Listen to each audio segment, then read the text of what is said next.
తెలంగాణ ఎప్సెట్ 2025కి సంబంధించి మనకు final phase seat allotments అయితే రిలీజ్ అయిపోయినాయి. సో, ఈ ఫైనల్ ఫేజ్ సీట్ అలాట్మెంట్స్ మనం ఎట్లా చెక్ చేసుకోవాలని చెప్పి మనం అయితే డీటెయిల్‌గా మాట్లాడుకుందాం.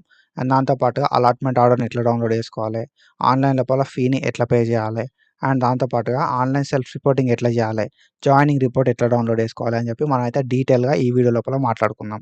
సో, ఇది మన తెలంగాణ ఎప్సెట్ 2025కి సంబంధించిన అఫీషియల్ వెబ్‌సైటు. ఇక్కడ మనకు అఫీషియల్ వెబ్‌సైట్ లోపల అలాట్మెంట్ ఆర్డర్ సైన్ ఇన్ అయ్యి క్యాండిడేట్ సైన్ ఇన్ నుండి సైన్ ఇన్ అయ్యి డౌన్‌లోడ్ చేసుకోరి అని చెప్పి చూపెడుతున్నారు.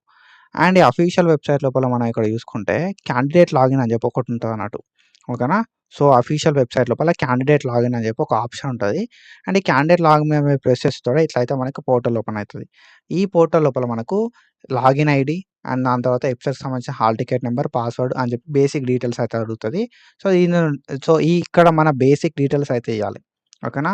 లాగిన్ ఐడీ కావచ్చు, దాని తర్వాత వెబ్‌సైట్‌కి సంబంధించిన హాల్ టికెట్ నంబర్ కావచ్చు, పాస్వర్డ్, డేట్ ఆఫ్ బర్త్ ఇవన్నీ ఇచ్చి క్యాప్చా ఎంటర్ చేసి సైన్ ఇన్ అని చెప్పి కొట్టాలి. మనకి సైన్ ఇన్ అని కొట్టుడుతోటే పోర్టల్ అయితే ఇట్లా ఓపెన్ అయితది. సర్టిఫికేట్ వెరిఫికేషన్ అని చెప్పి, వ్యూ సేవ్డ్ ఆప్షన్స్ అని చెప్పి, అలాట్మెంట్ ఆర్డర్ అని చెప్పి, సెల్ఫ్ రిపోర్టింగ్ సిస్టమ్ అని చెప్పి, view joining or fee payment transaction report అని చెప్పి ఇట్లా మనకి చూపెడతానట్టు. ఇందులోపటి నుండి ఫస్ట్ మనం ఏం చేయాల్సి ఉంటదా అంటే, నీకు మెసేజ్ వచ్చినా రాకపోయినా సీట్ వచ్చిందా లేదా అని తెలుసుకోవాలంటే అలాట్మెంట్ ఆర్డర్‌ని డౌన్‌లోడ్ చేసుకోవాలి. ఈ అలాట్మెంట్ ఆర్డర్‌ని డౌన్‌లోడ్ చేసుకుంటే మనకు సీట్ వచ్చిందా రాలేదా అని చెప్పి అర్థమైతది. అండ్ ఈ అలాట్మెంట్ ఆర్డర్ లోపల మనకి ఇట్లా అయితే చూపెడుతది. అండ్ ఇక్కడ ఫైనల్ ఫేజ్ అలాట్మెంట్స్ అని చెప్పి చూపెట్టి hall ticket number, candidate name, gender and దాని తర్వాత ర్యాంకు, ఫాదర్ నేమ్, కేటగిరీ అని చెప్పి మనకి ఇక్కడ డీటెయిల్స్ అయితే చూపెడతదన్నట్టు. అండ్ ఇక్కడ నీకు ఫీ స్ట్రక్చర్ కూడా చూపెడుతది. ఎంత ట్యూషన్ ఫీ మనం ఎంత పే చేయాల్సి ఉంటది అని చెప్పి. ఇక్కడ గ్రీన్ ఫండ్‌కి అని చెప్పి ఇట్లా మనకు ఇక్కడ అమౌంట్ అయితే ఉంటదన్నట్టు ఎంత పే చేయాలని చెప్పి. సో, దీన్ని మనం స్క్రోల్ డౌన్ చేస్తే మనకిక్కడ ఇట్లా అయితే చూపెడుతది. పే ట్యూషన్ ఫీ అని చెప్పి. ఓకేనా? సో, దీన్ని మనం ప్రింట్ తీసుకోవాలి. అండ్ దాని తర్వాత మనకిక్కడ జాయినింగ్ డీటెయిల్స్ కూడా ఉంటాయన్నట్టు. అకాడమిక్ సెషన్ ఎప్పుడు స్టార్ట్ అయితది, ఓరియంటేషన్ ఎప్పుడుంటది, అండ్ మనకి క్లాసెస్ ఎప్పుడు స్టార్ట్ అయితాయి అని చెప్పి ప్రతి డీటెయిల్ కూడా ఇందులోపల ఉంటది. మనం పే ట్యూషన్ ఫీ ఆన్‌లైన్ మీద ప్రెస్ చేస్తుంటే మనకు ఇట్లా అయితే ఓపెన్ అయితది. సో, మనకిక్కడ debit card or credit card ఉంటది. నెట్ బ్యాంకింగ్ ఉంటది. మనకు సో, మన ఫీజ్‌ని బట్టి ఓకేనా? ఫీ స్ట్రక్చర్ అనేది డిఫరెంట్ ఉంటది. ఒక్కొక్కరికి ఒక్కొక్కలా ఉంటది. ఒక్కొక్క కాలేజ్‌కి ఒక్కొక్కలా ఉంటది. అండ్ మన కార్డ్ డీటెయిల్స్ ఇచ్చి ఎక్స్‌పైరీ డేట్ సీవీవీ ఇచ్చి మేక్ పేమెంట్ అంటే ఓటీపీ వస్తది. ఓటీపీ ఎంటర్ చేయాల్సి ఉంటది. ఓటీపీ ఎంటర్ చేస్తే పేమెంట్ అయితే అయిపోతది. పేమెంట్ చేసే ముందు మీ కార్డ్ నుండి పేమెంట్ అయితదా లేదా చూసుకోరి. అండ్ మీ కార్డే యూజ్ చేసేలాగా మీరైతే చూసుకోరి. అండ్ నెట్ బ్యాంకింగ్ లోపలికొస్తే మనకు నెట్ బ్యాంకింగ్ లోపల కూడా మనమైతే పేమెంట్ అయితే చేయాల్సి ఉంటదన్నట్టు. ఓకే. నెట్ నెట్ బ్యాంకింగ్ లోపల కూడా మనం పేమెంట్ అయితే చేసుకోవచ్చు. ఈ నెట్ బ్యాంకింగ్ లోపల ఐసీఐసీనా, కోటక్ మహీంద్రానా, ఎస్‌బీఐనా ఏదైనా ఒకటి సెలెక్ట్ చేసుకొని మన లాగిన్ క్రెడెన్షియల్స్ ఇయ్యాల్సి ఉంటది. లాగిన్ క్రెడెన్షియల్స్ ఇచ్చి ఓటీపీ ఎంటర్ చేస్తే అమౌంట్ అయితే డిడక్ట్ అయితదన్నట్టు.